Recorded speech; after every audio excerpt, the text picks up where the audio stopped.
Happy to welcome back to the program Pat Ronan from Father Bill's in Mainspring for a springtime update at what's going on at the Yawkey Housing Resource Center and more. So Pat, great to see you again. Good to see you, Joe. Yeah. Thanks for having me back. Absolutely. Last time I think it was just before the holidays. We were talking more about holiday needs and things, so I thought this would be a good opportunity to kind of start the season with an update on other things that are happening. For sure. Yeah, we appreciate the opportunity to share, and certainly there's been a lot going on, the local level, state level, and of course the federal level since December. Since we last talked. So we've got a lot to talk about, so thank you for the opportunity. Oh, sure, happy to do it. It's an open door too, please come over anytime. But I'll be back tomorrow then. I'm just kidding. That's okay. Before we talk about any of that, how did the holidays go, by the way? It was great. Yeah. I mean, we're always, it's humbled by the community response, not only with the number of volunteers that come out and donate meals and really think about our services during the holidays, but also the fundraising. As it gets colder, generally that end of the year fundraising campaign is our biggest push. Yep. And, we rely on that public support and the private donations to keep our mission going, to make sure that we can continue to open our shelter to anyone in need and have overflow spots. That isn't possible without support from private individuals and companies. So this was another strong year and has allowed us to keep up with what has been a sharp increase in demand for our services. Right, and also to launch the new center in Brockton not too long ago, right? Yes, yeah. I should have learned my time here in Quincy is you don't put a date or a season even for opening a facility, because people will hold you to it. People will ask again, and you'll have to change it. Right. So I think when we last talked, we were probably aiming for early 2025. Yes. So we're a couple weeks away. So really, occupancy permit is happening this week, and so we'll be moving guests into the new Brockton Housing Resource Center May 1st. May 1st. Okay. That week we'll be opening that up. That's called the Smith Family Housing Resource Center, and Yawkey Hall is the housing. Oh, okay. So very excited that Quincy sort of led the way in this new model, and Brockton's next, and then we'll be looking at potentially opening a Plymouth Housing Resource Center. Really? On a smaller scale than Quincy and Brockton, but there is a need. And so we're really proud that Quincy was where it started in terms of creating this model that we've been getting visits and inquiries from the city of Worcester, has visited a bunch of times because they're looking at a day center of their own. I see. Amherst is replicating our model. Officials from Lowell have reached out to John Yazwinski, and then we've had providers in Indiana, Maryland, officials from Wichita, Kansas were out for a conference and they toured. They wanted to see our model, and they hadn't really seen anything like it, where all three of the components were located in the same place: the shelter, the day center, and the housing. So we're proud that Quincy's led the way on many initiatives, and that with kind of reframing how we address homelessness, we are once again. Yeah, wraparound services is the term, right? So really not just providing a place for them to sleep at night, but really trying to prevent them from becoming homeless, first of all, right? And then if they do find themselves in that situation, to give them enough services to get out of that situation. Yeah, totally. Wraparound supports, it's a holistic approach to a housing crisis. So it's not as simple as someone can't make rent or someone becomes homeless. There's usually a number of factors that contribute to the homelessness. Obviously, the cost of living, the lack of affordable housing is the main driver and why we're seeing so many people come to our doors. But really those other factors, whether it's someone needing some financial literacy courses, some workforce development, help writing a resume and applying for jobs, opening up a bank account. Sure. All the different things that many of us might take for granted, but they're such key steps in finding a stable housing situation. Yeah. We're going to be we do offer that on a daily basis by partnering with local community organizations where that's their specialty. We're a rehousing organization. We can help provide the shelter, and then get people rehoused. All those ancillary issues, we have the experts come in and we host it on site. We have AA and NA meetings take place. We have great partnerships with Quincy Police, the city of Quincy. They lead some technology courses to help people become a bit more proficient, because it's hard to exist in the world now without a little bit of know-how on the computer. So. For sure, yeah. And the great health services from Manatee Community Health Center, right on site. Yes, Yeah. absolutely. That is, the link between homelessness and health and well-being is I think becoming clearer by the day, and that the number of people who are showing up at an ER, and one of the main factors that a lot of these ERs are saying is that, well, housing instability is one of the factors with that visit to the ER. Yes. So it was a no-brainer that when we were going toward this housing resource center, we needed a healthcare component, and Manatee, of course, has been on the front lines working with our most vulnerable neighbors here in the Quincy area for a long time. Sure. Now, the permanent housing aspect, Pat, of Yawkey, is that full now? It is. It is full? Yes. Okay. Yes, it was a unique funding mechanism for that housing, which created a bit more administrative work on our end. We had all the tenants lined up even before they opened, but it's really what a lot of people don't know about housing someone who's in our programs is like there's a lot of paperwork for certain funding sources.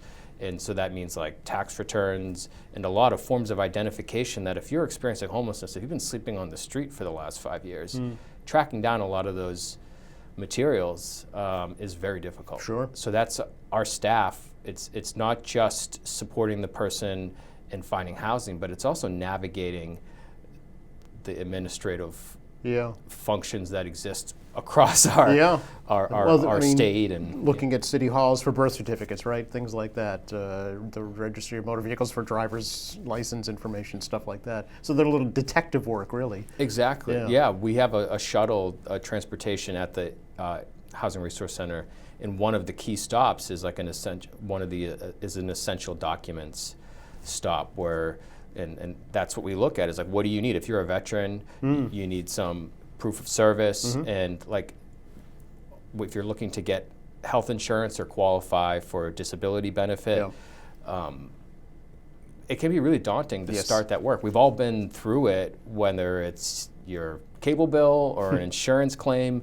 It's a lot. You almost need to take a day off from work. It's a full-time to job. do it. Yes, for sure. And so now our staff is really helping clear that barrier, so getting housed or maybe getting access to benefits or medical care is a lot easier. Yeah. So how many permanent residents now at the center? 30. 30. At the Yawkey Housing Resource Center housing. Yep. Okay. How about your overflow shelter? What's the current kind of population? It was up big time this winter. Was it? Okay. Yeah, last time we spoke, it was like right at the beginning of the winter, and we saw the increases. So even right now into April, we're seeing about 180 to 200 individuals per night. Really? In Quincy alone. Wow. That's about a 25 to 30% increase over last year. Yeah. That's enormous. That's an enormous increase. That's not It just is. a couple of people. That's huge. Yeah. And we're seeing a similar increase down in Brockton. Okay. And in Plymouth as well, the demand has gone up. So actually, statewide, we're seeing the stories about homelessness on the rise across the country and across the state. Fortunately, the state offered some overflow winter grant funding opportunities. So we've been able to, because as we've discussed before, our overflow protocol in Quincy is that we have a dining hall that we convert into, we put mats on the ground, and when we have too many we reach our occupancy limit, we turn it into a warming center where literally dozens of people have to sit at the table. Just sit, right? Yeah. So we were able to secure a handful of hotel rooms for that overflow for the most vulnerable. Yes. If it's a senior with a disability or someone who's really particularly vulnerable to maybe a closed setting like that, having to sit down all night. we were able to secure some overflow fundings, which will help us get to the summer. Yeah. Now, have you been able to identify any causes for the sharp increase? I mean, what we're seeing really is it's the housing Cost of living. cost of living. Yeah, I mean, I just saw a report that the GAP, there's a report by the National Low Income Housing Coalition called the GAP that they release every year, where it shows housing opportunities for the extremely low incomes in our country. So those earning less or at 30% of area median income, which is the population we serve. They're our poorest neighbors. Oftentimes you hear about 80% AMI or 50% AMI. That's low income, but it's also closer to the median income. Okay. We're serving that 0 to 30%. Right. People with, maybe no income, part-time job, collecting Social Security, retirement. Yep. Anyways, the report found that only 44 out of every 100 extremely low-income household has access to what's considered affordable and available housing. Less than half, and that's down from 46 last year. And so that trend that we see at the state level, we're seeing at the national level too. That ultimately there's just not enough housing for people who are very low income. Yeah, yeah. I mean, I think any middle income, higher income, I think everyone would agree that housing is very competitive, and the costs are ridiculous. It's a struggle, yeah, but it's doable at least, right? Yeah. Yeah, and you can be cost burdened, but are you severely cost burdened, or are you at the point where you have to make a decision between paying rent and paying, for your groceries or your kids' childcare? Right. Those are the decisions that some people are having to make. That's the biggest factor. We obviously we're a few years out from the pandemic, and there were a lot of protections that came into place during COVID that have phased out.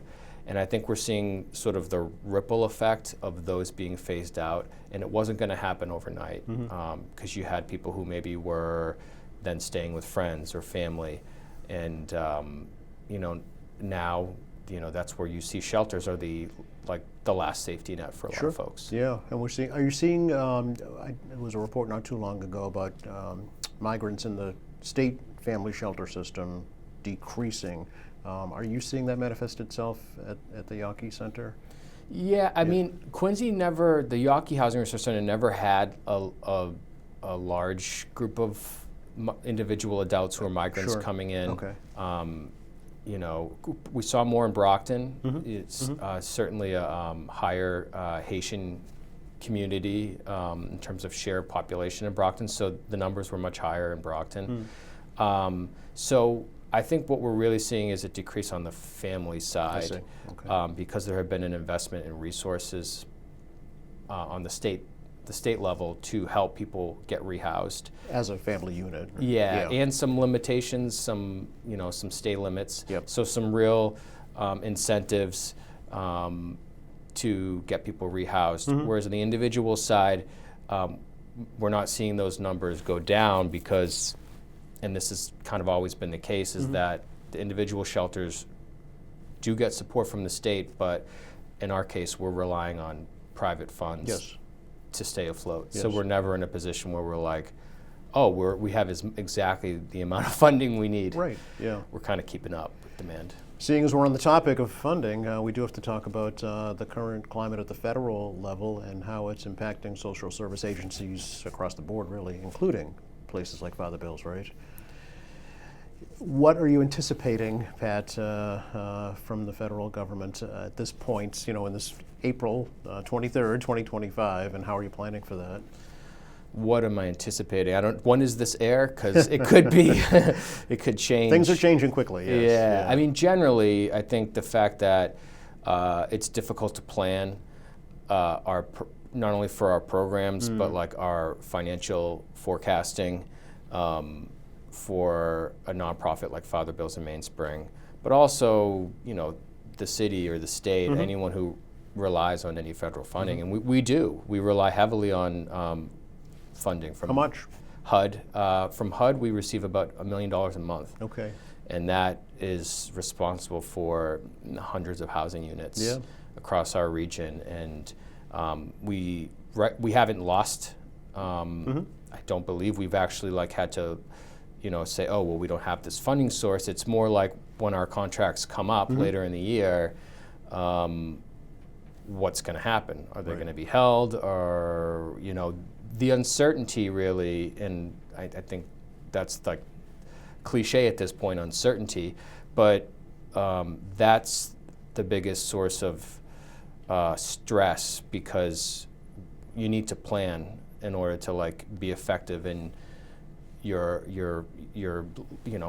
like the Housing Resource Center was always about being forward thinking and thinking in the long term, not in the short term, being proactive, not reactive. Well, when you don't know your financial outlook, it's hard to be proactive. You can't sign, a lease for apartments that you don't know if you can pay for, right? Essentially. Totally. Yeah. Yep. Like any of us with our own, rent or mortgage payments. Right. If all of a sudden we thought that like our income or a major appliance is going to break, or our car. Right, yeah.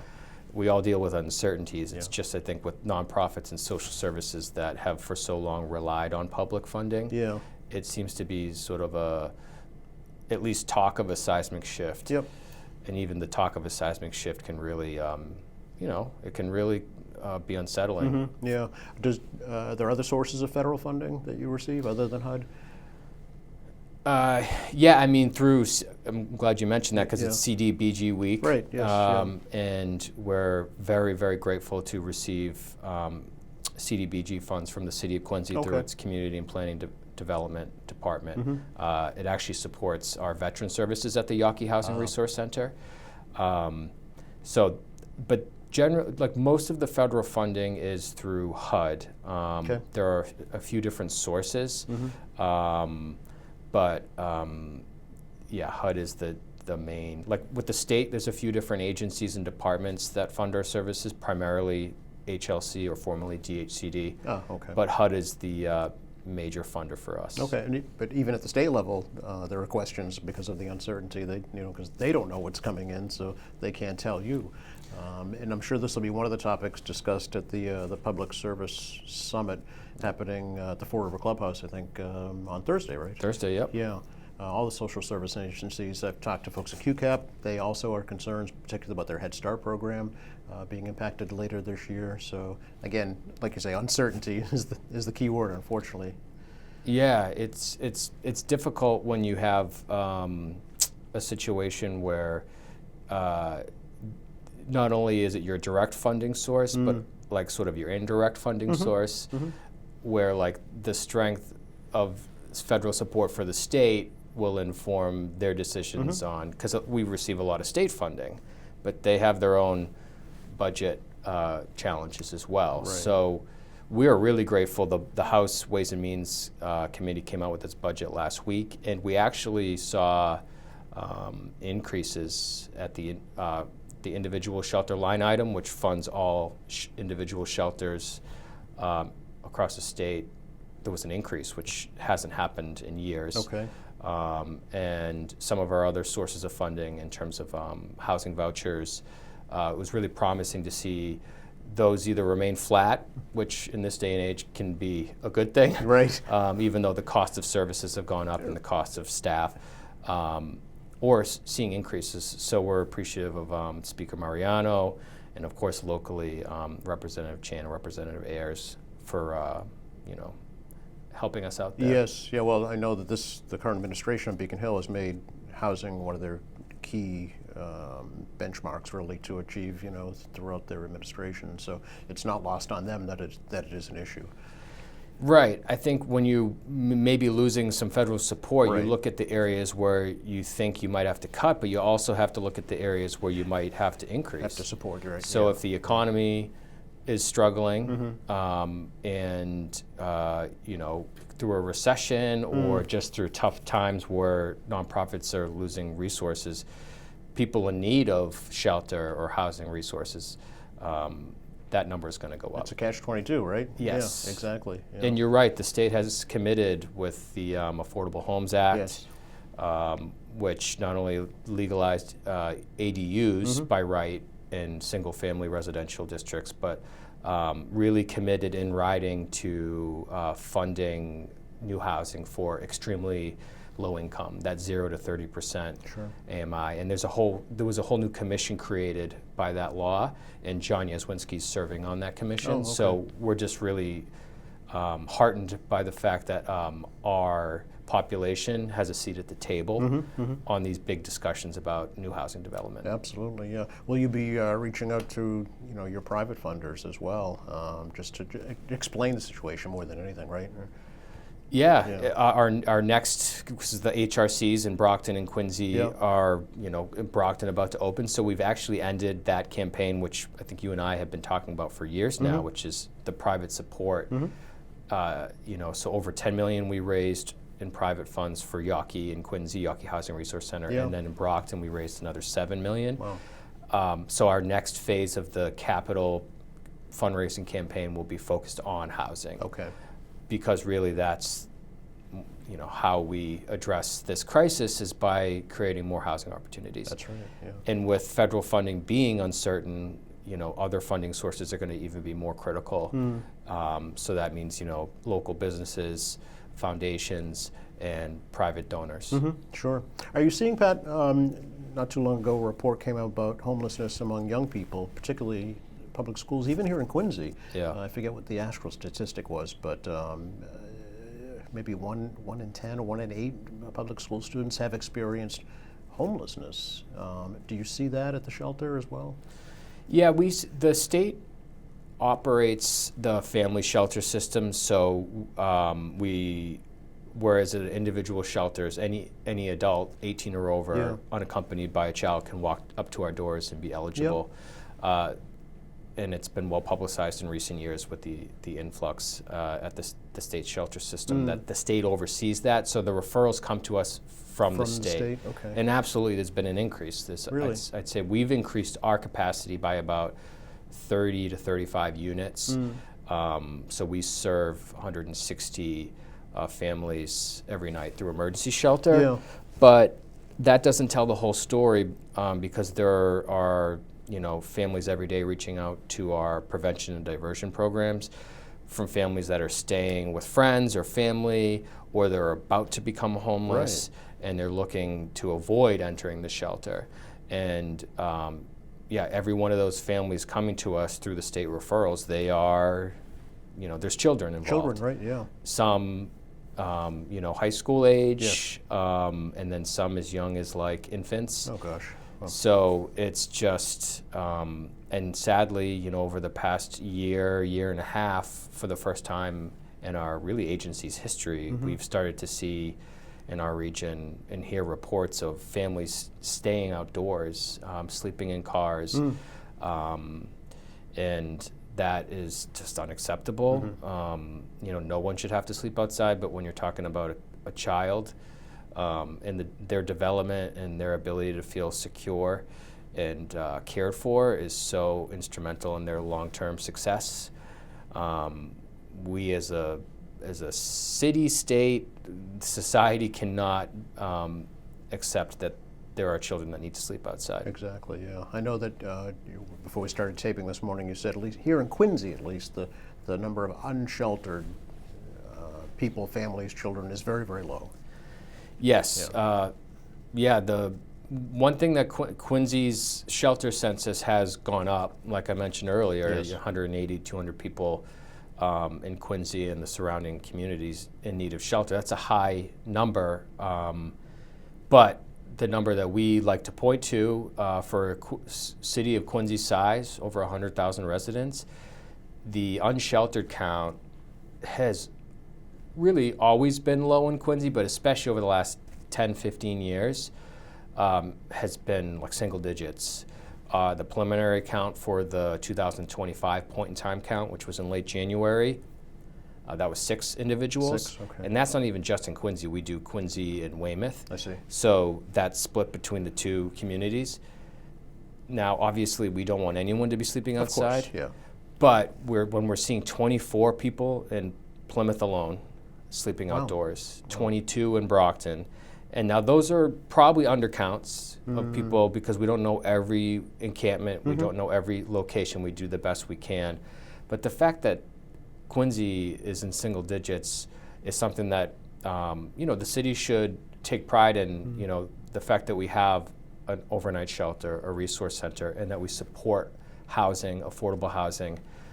That's a big, and we have social services, interfaith social services, Bay State, QCAP. We have such a robust social service community here. That's why we're seeing such a low unsheltered count. Sure, people are doing good work on the grounds, right? Helping these folks out, And the caring community, because the donations come through, and that helps us, better maximize our resources. So that all starts with a caring community. Sure. I always like to ask you, when you're here, Pat, what do you need right now?